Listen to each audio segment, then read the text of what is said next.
কিরে সোহান, চাচার শরীর এখন কেমন? আগের চেয়ে ভালো বুবু। বলো তুমি কেমন আছো? আছি ভাই।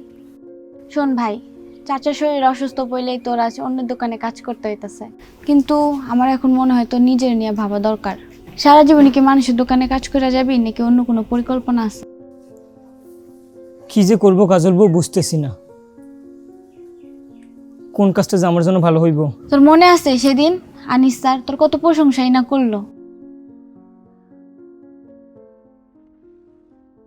বল বীর বল উন্নতম শির, শির নেহারি আমারই নত শির ওই শিখর হিমাদ্রি। স্যার, আমাকে আবৃত্তি উৎসবের ব্যানারের জন্য এই ডিজাইনটা করছি স্যার। স্যার দেখেন তো সুন্দর হয়েছে কিনা স্যার।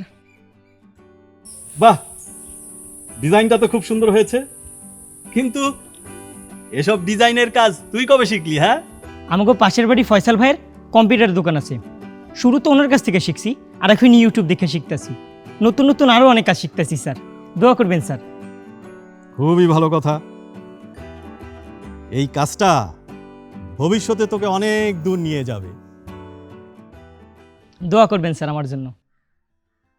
কাজল বউ, গ্রাফিক ডিজাইনের কাজ আমার সত্যি ভালো লাগে, কিন্তু এটা দিয়ে কি উপার্জন করতে পারবো? কেন পারবি না? শোন, তোর আগে জানতে হইব তুই কোন কাজটা ভালো পারোস, ভবিষ্যতে কি করতে চাস। সবচেয়ে ভালো হয় কি তুই তোর পরিকল্পনাগুলোরে ছোট ছোট ভাগে ভাগ কইরা তারপর কাজ কর। এই যেমন ধর, তুই গ্রাফিক ডিজাইনের কাজটা কিছুটা হইলেও পারোস, এটা আরো ভালো কইরা শিখতে হইব, কোথাও কাজ করতে হইব, এতে তোর প্রচার প্রসার এবং আয় রোজগার দুইটাই হইব।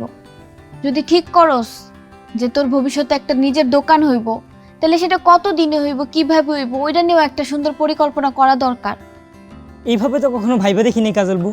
এইভাবেই আগানো যায়। সঠিক পরিকল্পনা থাকলে লক্ষ্যে পৌঁছানো অনেক সহজ সোহান। সত্যি জীবনে একটা লক্ষ্য ও পরিকল্পনা থাকা উচিত, যেন সেই অনুযায়ী আমরা সামনে গাইতে পারি। দে আমার 2 কেজি চাল আর 3 কেজি আলু দে। আচ্ছা আচ্ছা, ভালো থাকেন। আচ্ছা, আসসালামু আলাইকুম।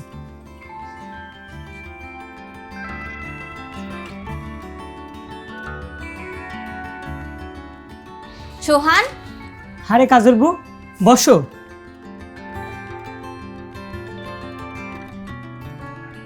দেখ তো ভাই, আমার এই পোস্টারে কাজটা কইরা দেওয়া যায় কিনা আমার দোকানের জন্য। তুমি চিন্তা করো না, আমি দেখতেছি।